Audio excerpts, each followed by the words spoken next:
Hello ma'am masigi video city aina mamangda home tour tawgibai video do aduda ma'am khara mana hangae akoi chichegi kana karambano aduga wallpaper na pa room do aduduna karamba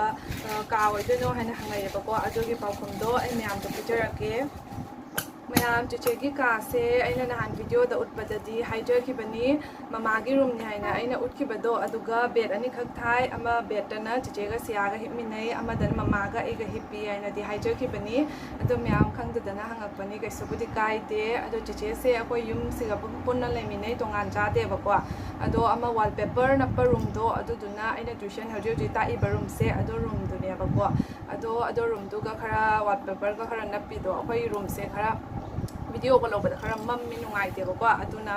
ado room du ga khara tumaina semjabani video lobada su khara phajana ba aina adoni ma'am aina harbani na ma'am khangdaba lerga su khangbiramani aduga makata ba video city tawno sia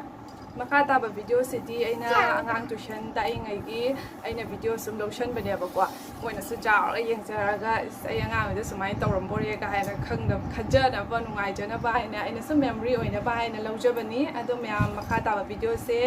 yengbiro aduga video do nungai biraga ti like subscribe comments to biro si asel yang mana loye si outro hai tawro kok pa bi ma de som ga se hai tawro hai hai na ni flying kiss tawro flying kiss kamai tawi flying kiss taw ba kaw ka bona flying kiss taw tho da na flying kiss taw tho taw shong siya se maron di phajana thok che bako aduga ne hai badi loi khangni kai hai no se ma yamna gyan tai lon ba hai ta bai wa tani ai ya kai do re bai tao tho mo doi di bai tao tho mo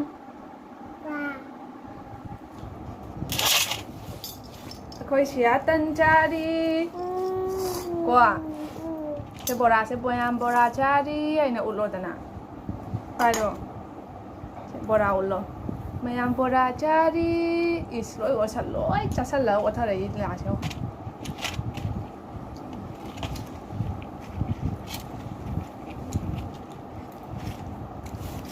Caro siya? Kung kau pate.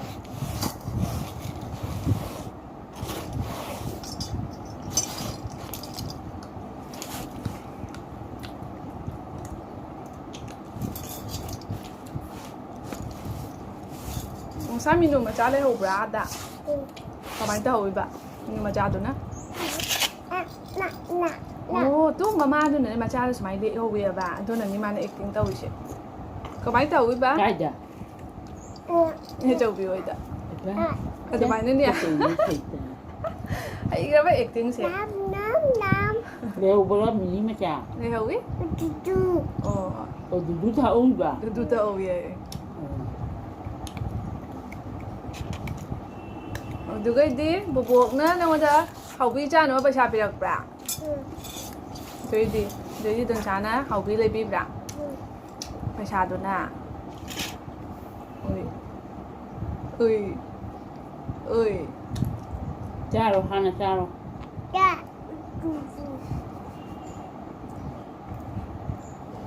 ai gi ngangna ba war ba ichai su ngata ni se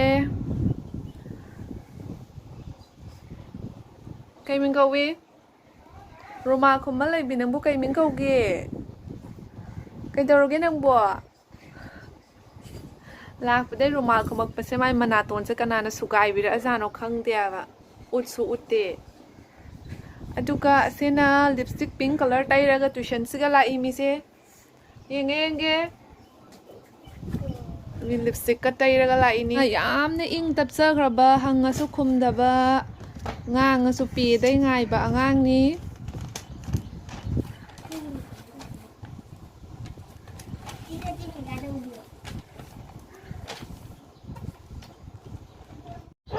asina akhoi ki ngausrok ngauraba angang ni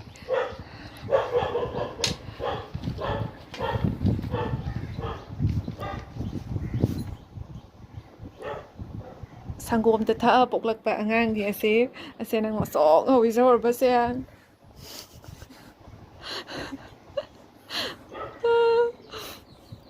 ꯏꯀꯥꯏꯕꯒꯁꯨ ꯈꯪꯉꯤꯅꯦ ꯑꯉꯥꯡꯕꯅ ꯏꯀꯥꯏꯕꯒꯁꯨ ꯈꯪꯉꯦꯕ ꯏꯁ ꯑꯁꯤꯅ ꯑꯩꯒꯤ ꯇ꯭ꯌꯨꯁꯟꯗ ꯈ꯭ꯋꯥꯏ ꯏꯆꯥꯎ ꯆꯥꯎꯔꯦ ꯋꯥ ꯉꯥꯡꯅꯕ ꯌꯥꯝ ꯅꯨꯡꯉꯥꯏꯕ ꯑꯉꯥꯡꯅꯤ ꯍꯟꯗꯛ ꯃꯥ ꯂꯥꯏ ꯍꯔꯥꯎꯕꯗꯁꯨ ꯖꯒꯣꯏ ꯁꯥꯗꯣꯔꯤ ꯃꯥꯛꯁꯨ ꯖꯒꯣꯏ ꯁꯥꯗꯗꯣꯔꯤ ꯑꯩꯅ ꯚꯤꯗꯤꯑꯣ ꯂꯧꯕꯤꯗꯣꯏꯅꯤ ꯃꯣꯏ ꯑꯅꯤꯒꯤ ꯅꯠꯇ꯭ꯔꯥ ꯂꯧꯕꯤꯌꯨ ꯍꯥꯏꯔꯣ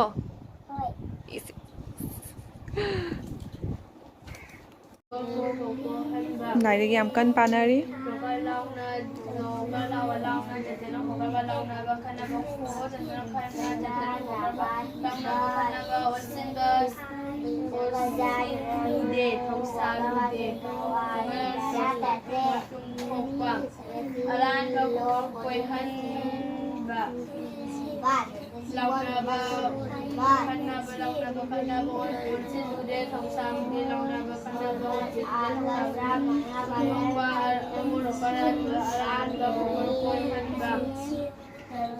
ꯃꯁꯤꯁꯤꯅ ꯑꯩꯒꯤ ꯇ꯭ꯌꯨꯁꯟ ꯑꯉꯥꯡꯁꯤꯡꯗ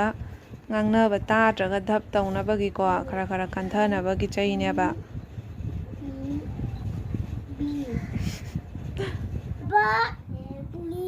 ꯄꯤꯛꯆꯔꯁꯦ ꯌꯦꯡꯉꯒꯅꯤ ꯁꯤꯌꯥꯅ ꯋꯥ ꯉꯥꯡꯉꯤꯁꯦ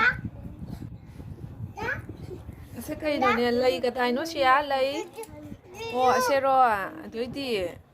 ꯃ꯭ꯌꯥꯎꯗꯤ ꯃ꯭ꯌꯥꯎ ꯀꯔꯝꯕ꯭ꯔꯥ ꯀꯥꯀꯣ ꯑꯗꯨꯏꯗꯤ ꯍꯥꯎꯕꯤ ꯌꯥꯎꯕ꯭ꯔꯥ ꯌꯦꯡꯉꯣ ꯍꯥꯎꯕꯤ ꯌꯥꯎꯕ꯭ꯔꯥ ꯌꯦꯡꯉꯣ ꯃꯈꯨꯠ ꯊꯤꯜꯂꯧ ꯑꯗꯨ ꯅꯠꯇꯦ ꯂꯥꯏꯌꯦꯛꯇ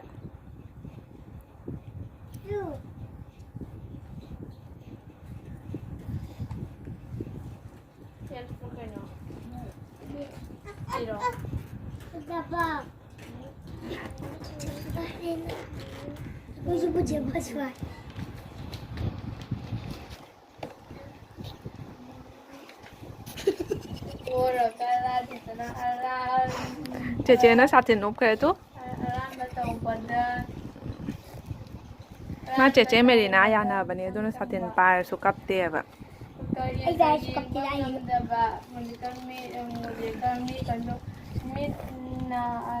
ꯇ꯭ꯌꯨꯁꯟ ꯇꯥꯛꯄ ꯂꯣꯏꯔꯦ ꯑꯩꯈꯣꯏꯒꯤ ꯂꯥꯏ ꯍꯔꯥꯎꯕꯗ ꯖꯒꯣꯏ ꯁꯥꯗꯣꯏꯕ ꯑꯉꯥꯡꯁꯦ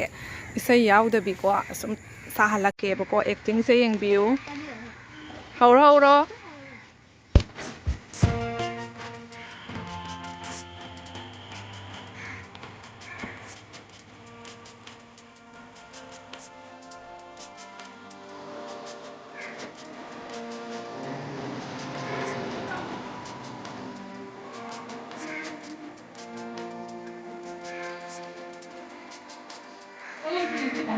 ꯅꯣꯛꯐꯦꯠꯀ ꯇꯧꯗꯅ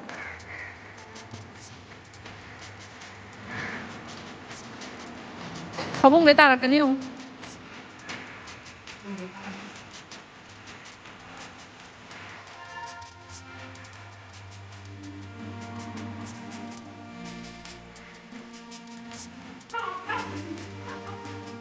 ꯌꯥꯝ ꯍꯩꯔꯤ ꯃ꯭ꯌꯨꯖꯤꯛ ꯌꯥꯎꯗꯕꯤ ꯖꯒꯣꯏꯁꯦ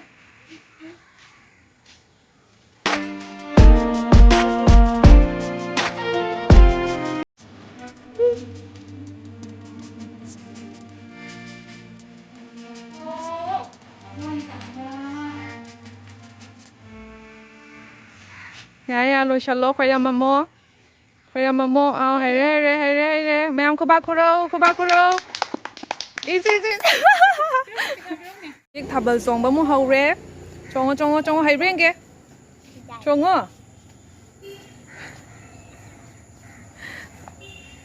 ꯃꯥ ꯃꯊꯟꯇꯅꯤ ꯚꯤꯗꯤꯑꯣ ꯅꯝꯕ ꯌꯥꯔꯤꯁꯦ ꯑꯇꯩꯗꯤ ꯏꯀꯥꯏꯅ ꯂꯣꯏꯅ ꯍꯧ ꯆꯦꯟꯅꯈ꯭ꯔꯦ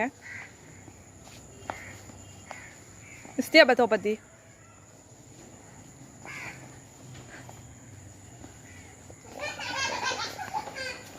ꯁꯥꯁ ꯅꯩꯌꯦꯀꯣ ꯊꯥꯕꯜ ꯆꯣꯡꯉꯤꯗꯤ ꯖꯒꯣꯏ ꯁꯥꯕ ꯃꯥꯜꯂꯦ ꯅꯨꯡꯉꯥꯏꯕ꯭ꯔꯣ ꯊꯥꯕꯜ ꯆꯣꯡꯉꯤꯗꯣ ꯀꯌꯥꯝ ꯅꯨꯡꯉꯥꯏ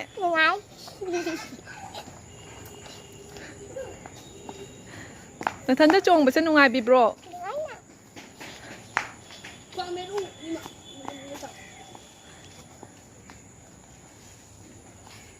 ꯑꯩꯈꯣꯏ ꯑꯩꯈꯣꯏ ꯁꯤꯌꯥꯁꯦ ꯀ꯭ꯋꯥ ꯊꯠꯂꯤꯁꯦ ꯌꯦꯡꯉꯨ ꯃꯌꯥꯝ ꯑꯩꯈꯣꯏ ꯀ꯭ꯋꯥ ꯍꯦꯛꯏꯕꯀꯣ ꯑꯗꯣ ꯃꯥꯅꯅꯦ ꯏꯁ ꯍꯔꯥꯎꯅ ꯑꯗꯩꯗꯤ ꯀ꯭ꯋꯥꯁꯦ ꯊꯠꯂ ꯊꯠꯂ ꯊꯨꯝꯃꯣꯛꯇꯒ ꯍꯥꯞꯆꯜꯂꯦꯕ ꯅꯪꯅ ꯁꯨꯡꯆꯥꯟ ꯊꯕꯛ ꯐꯕꯤꯔꯤꯁꯦ ꯀꯩꯒꯤꯅꯣ ꯊꯨꯝꯃꯣꯛꯇ ꯍꯥꯞꯆꯜꯂꯤꯔꯣ ꯊꯠꯂꯒ